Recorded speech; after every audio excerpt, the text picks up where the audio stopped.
신대왕의 아들 발기는 자신을 두고 동생 연우가 왕이 됐다는 소식이 들리자 화가 머리 꼭대기까지 올랐다.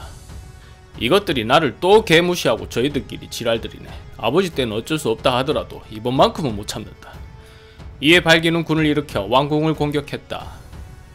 왕후 우씨는 평소 연우와 간음하고 그것도 모자라 왕자리까지 찬탈했다. 고국천왕께서는 분명 형이 내게 왕권을 물려주셨을 것인데 그 요망한 년이 왕을 속이고 백성을 속이고 나를 속인 것이다. 내 오늘 이런 왕후를 처단하고 왕자를 되찾을 기다. 놀란 산상왕이 왕후에게 물었다. 발기 형님이 군을 일으키고 쳐들어오고 있습니다. 어찌하면 좋겠습니까? 발기의 세력과 야심은 진작부터 알고 있었습니다. 이미 군사를 준비하고 있으니 심려치 마세요. 역시 왕후십니다. 난 왕후만 믿겠습니다. 왕께서도 하실 일이 있습니다. 발기를 토벌할 군의 대장으로 개수 왕자로 임명하세요. 와 해필 개수입니까? 개수는 촉망받는 왕자로 능력이 뛰어나 따르는 무리가 적지 않습니다.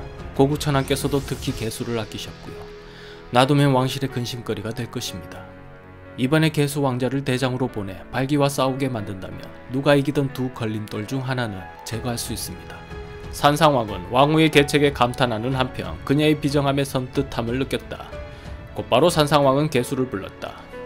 개수야. 예 형님. 발기 형님이 반란을 일으켰는데 그를 토벌할 대장으로 니만한 인물이 없다. 네가 가서 일을 좀 해결해야겠다. 형제끼리 어떻게 칼을 겨누를 하십니까? 전투에 승리한다 하더라도 차마 형님을 뵐 수 없을 깁니다. 다른 사람 보내세요. 닌 발기 형님하고 친하고 잘 아니까 전략을 세우기 좋을 기다. 내가 왕되고 처음 니한테 부탁하는 건데 어떻게 안 되겠나? 산상왕의 간절한 부탁에 개수는 더 이상 거부할 수 없었다. 알겠습니다. 그렇다면 다녀오겠습니다. 개수가 나가자 곁에 있던 왕후가 산상왕에게 일렀다. 만약 개수가 발기를 베지 못하고 돌아온다면 반역죄로 처단해야 합니다. 이렇게 개수는 토벌군의 대장으로 출정하여 발기의 군사를 한바탕 크게 싸워 물리쳤다. 개수에 패하고 겨우 목숨을 부지한 발기는 퇴각하며 생각했다. 아, 개수 졸라 세네. 군사를 모두 잃었는데 이제 어찌하나. 그래, 평소 연락하고 지냈던 요동태수 공손탁에게 의지해야겠다. 발기는 개수와의 전투에서 살아남은 몇 남지 않은 군사를 이끌고 요동태수에게 갔다. 아이고 이거 오래간만입니다. 그런데 꼴이 와 이렇습니까? 발기는 자초지종을 설명하고 군사를 빌려달라고 요청했다. 지금은 급하게 이렇게 부탁하지만 왕자를 되찾으면 반드시 오늘의 신세를 갚겠습니다. 요동태수 공손탁은 한참 생각한 끝에 허락했다. 좋습니다. 군사 3만을 내어드리겠습니다. 나중에 잘되면 오늘 일을 잊지나 마세요. 알겠습니다. 발기가 요동의 3만 대군을 이끌고 다시 왕궁으로 지쳐 들어가자 다시 개수가 앞장서 막았다. 전투는 격렬히 진행됐으나 어느 한쪽으로도 기울지 않았다. 발기의 군대가 이기나 싶으면 개수가 막았고 개수가 반격하나 싶으면 다시 발기가 공격했다. 하지만 시간은 보급이 원활한 개수의 편이었다. 조금씩 발기의 군이 지쳐가더니 전세가 기울어졌다. 발기는 다시 한 싸움에 크게 패하여 퇴각하고 이름 없는 성에 들어가 문을 굳게 닫고 있었다. 요동태수에게 빌린 병사마저 살아남은 자가 얼마 되지 않으니 용맹한 개수가 마음만 먹으면 성이 함락되는 것은 시간 문제라 발기는 생각했다. 아, 여기까지인가. 그때 한 병사가 다급히 보고했다. 보고드립니다. 적의 사자가 찾아왔습니다. 보나마나 항복하란 말을 할 것이다. 내 사자의 목을 베어 답을 대신하리라. 발기는 그렇게 생각하고 그를 불러들였는데 뜻밖에도 사자는 다름 아닌 동생 개수였다. 형님, 저 개수입니다.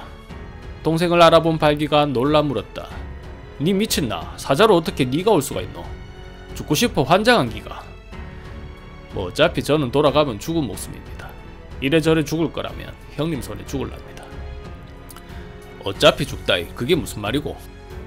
와 제가 형님군을 토벌할 대장으로 임명됐겠습니까? 이는 형님을 죽이지 못하고 돌아가면 그 책임을 물어가 저를 죽이겠다는 왕후의 계책입니다. 왕후 그 쌍년이 우리 형제와 나라를 말아먹을 모양이구나. 형님도 그러면 안되죠. 그렇다고 우리 고구려와 철전지 원수인 오랑캐 군을 끌고 오면 왜 합니까? 형님이 왕이 되신다 하더라도 후한이 군을 빌려줬다는 구실로 고구려를 집어삼키려 할 깁니다. 개수의 깊은 생각에 발기는 더 이상 아무 말 하지 못했다. 한동안 둘은 말없이 있다 발기가 체념하듯 말했다. 그럼 나는 왜안 좋겠노? 요동태수하고 친하다면서요. 요동에 망명하시고 편하게 사세요. 그럼 닌 어찌하느냐? 나를 베지 못하면 무사하지 못할 텐데. 뭐 어쩌겠습니까? 저는 왕후의 외통수에 딱 걸린 것을. 형님이나 이렇게 만나 뵙고 작별하는 것으로 되십니다.